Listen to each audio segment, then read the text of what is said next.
ಈಗೇನು ಸ್ಟೇ ಕೊಟ್ಟಿದ್ದಾರೆ ಅದನ್ನ ಪ್ರಶ್ನೆ ಮಾಡಿ ಮತ್ತೊಂದು ಅಪೀಲ್ ಹೋಗ್ತೀವಿ, ಅರ್ಜಿ ಹಾಕ್ತೀವಿ ಅಂತ ಸಿದ್ದರಾಮಯ್ಯ ಹೇಳ್ತಾ ಇದ್ದಾರೆ. ಅಲ್ಲಿ ಆರ್ಟಿಕಲ್ 19 ಮತ್ತೆ 14 ಹೇಗೆ ಪ್ರಸ್ತಾಪ ಆಗುತ್ತೆ, ಅದನ್ನ ಅವ್ರು ಹೇಗೆ ತೀರ್ಮಾನ ತಗೊಳ್ತಾರೆ ಅನ್ನುವಂಥದ್ದು ಬಹಳ ಕುತೂಹಲ ಮೂಡಿಸ್ತದೆ, ಬಹಳ ವೈಯಕ್ತಿಕವಾಗಿ ತಗೊಂಡಂಗೆ ಕಾಣಿಸ್ತಾ ಇದೆ ವಿಚಾರವನ್ನ. ಸರಿ ಇರಲಿ, ಇದೀಗ ನವೆಂಬರ್ 2ನೇ ತಾರೀಕಿನಂದು ಚಿತ್ತಾಪುರದಲ್ಲಿ ಪಥಸಂಚಲನ ಪ್ಲಾನ್ ಮಾಡ್ಕೊಂಡಿದ್ದಾರಲ್ಲ, ಅದು ನಡೆಯುತ್ತಾ ಅನ್ನೋದು ಇನ್ನೂ ಕೂಡ ಪ್ರಶ್ನೆಯಾಗಿದೆ.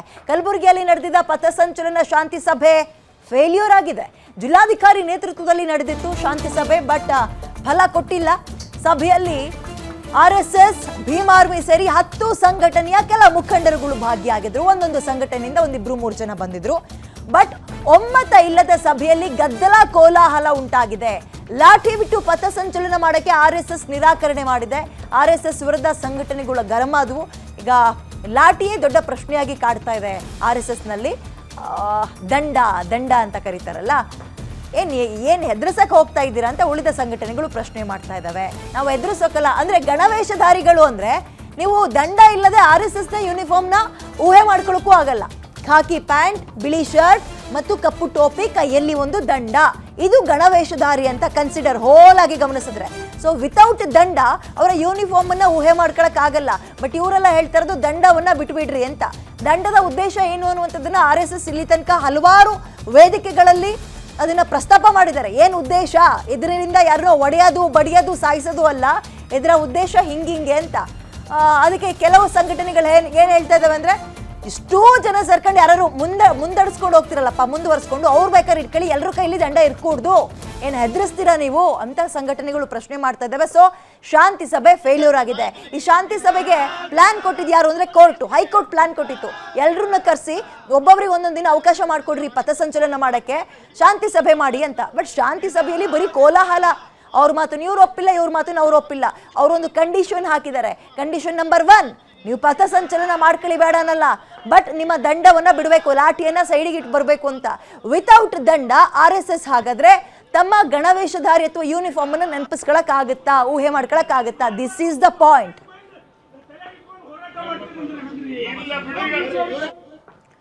ಓಕೆ, ಮೋರ್ ಡೀಟೇಲ್ಸ್ ನನ್ನ ಕಲೀಗ ಶ್ರೀಕಾಂತ್ ನೀಡ್ತಾರೆ. ಶ್ರೀಕಾಂತ್, ಏನಾಯ್ತು ಶಾಂತಿ ಸಭೆ? ಎಸ್ ವಿದ್ಯಾ, ಏನು ಅಂದ್ರೆ ನವೆಂಬರ್ 2ರಂದು ಚಿತ್ತಾಪುರದಲ್ಲಿ ಪಥಸಂಚಲನ ನಡೆಸಲು RSS ಏನು ಹೈಕೋರ್ಟ್ಗೆ ಅರ್ಜಿಯನ್ನು ಸಲ್ಲಿಸಿತ್ತು. ಹೈಕೋರ್ಟ್ ಇದೀಗ ಶಾಂತಿ ಸಭೆ ನಡೆಸುವಂತೆ ಜಿಲ್ಲಾಡಳಿತಕ್ಕೆ ಸೂಚನೆಯನ್ನು ನೀಡಿತು. ಹೈಕೋರ್ಟ್ ಸೂಚನೆಯಂತೆ ಇಂದು ಜಿಲ್ಲಾಧಿಕಾರಿ ನೇತೃತ್ವದಲ್ಲಿ ಕಲಬುರಗಿ ಜಿಲ್ಲಾಧಿಕಾರಿ ಕಚೇರಿಯಲ್ಲಿ RSS ಸೇರಿದಂತೆ ಒಟ್ಟು 10 ಸಂಘಟನೆಗಳು ಯಾವೆಲ್ಲ RSSಗೆ ವಿರೋಧವಾಗಿ ಅರ್ಜಿಯನ್ನು ಸಲ್ಲಿಕೆ ಮಾಡಿದ್ದು ಅವೆಲ್ಲ ಸಂಘಟನೆ ಸೇರಿದಂತೆ ಒಟ್ಟು 30 ಜನ, ಒಂದು ಸಂಘಟನೆಯಿಂದ 3 ಜನರಂತೆ 30 ಜನರನ್ನ ಶಾಂತಿ ಸಭೆಗೆ ಆಹ್ವಾನಿಸಿತ್ತು. ಈ ಒಂದು 10 ಸಂಘಟನೆಯ ಮುಖಂಡರು ಶಾಂತಿ ಸಭೆಯಲ್ಲಿ ಭಾಗವಹಿಸಿದ್ರು. ಏನು ಪ್ರಾರಂಭದಲ್ಲಿ ಎಲ್ಲರೂ ಕೂಡ ಲಿಖಿತವಾಗಿ ತಮ್ಮ ಹೇಳಿಕೆಯನ್ನ ಜಿಲ್ಲಾಧಿಕಾರಿಗಳ ಮುಂದಿಟ್ಟರು. ಆ ನಂತರ ಹೇಳಿಕೆಯನ್ನ ಪಡೆಯುತ್ತಿರುವಾಗ RSSನವರು ನಾವು ಪಥಸಂಚಲನವನ್ನ ನವೆಂಬರ್ 2ಕ್ಕೆ ಮಾಡ್ತೇವೆ ಅನ್ನುವಂತ ಹೇಳಿಕೆಯನ್ನ ನೀಡ್ತಾರೆ. ಏನು ಅಂಬರ ಎಷ್ಟಿಗೆ ಇರ್ತಾರೆ, RSS ಪರವಾಗಿ ಸಭೆಯಲ್ಲಿ ಹಾಜರಾಗಿರ್ತಾರೆ.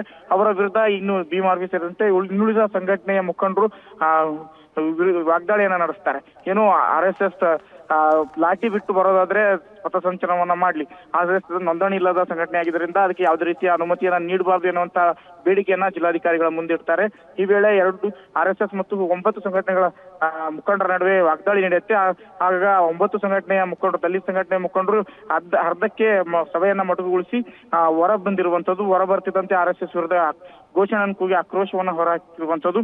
ಏನು RSS ಅವರು ಲಾಠಿಯನ್ನ ಬಿಟ್ಟು ಬರೋದಾದ್ರೆ ನಾವು ಅವರ ಪಥಸಂಚಲನ ಸ್ವಾಗತ.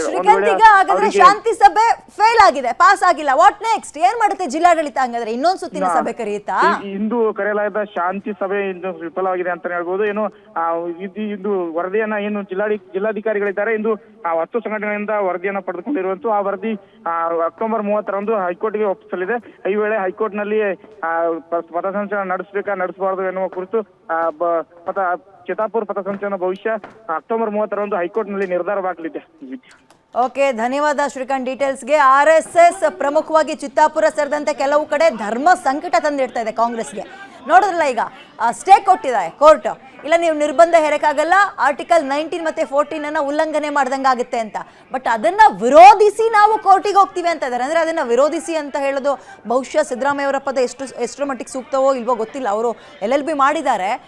ಅದನ್ನ ಪ್ರಶ್ನಿಸಿ ಅರ್ಜಿ ಹೋಗುತ್ತೆ ಅನ್ನೋದು ಓಕೆ, ಅದನ್ನ ವಿರೋಧಿಸಿ ಹೋಗ್ತೀವಿ ಅಂತ ಇದ್ದಾರೆ.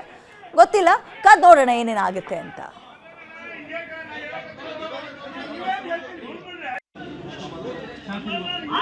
ನೀವು ಅರೆಸ್ಟ್ ಮಾಡಿ ತಲೆ ಇಟ್ಕೊಂಡು ಹೋರಾಟ ಮಾಡ್ತೀರಿ.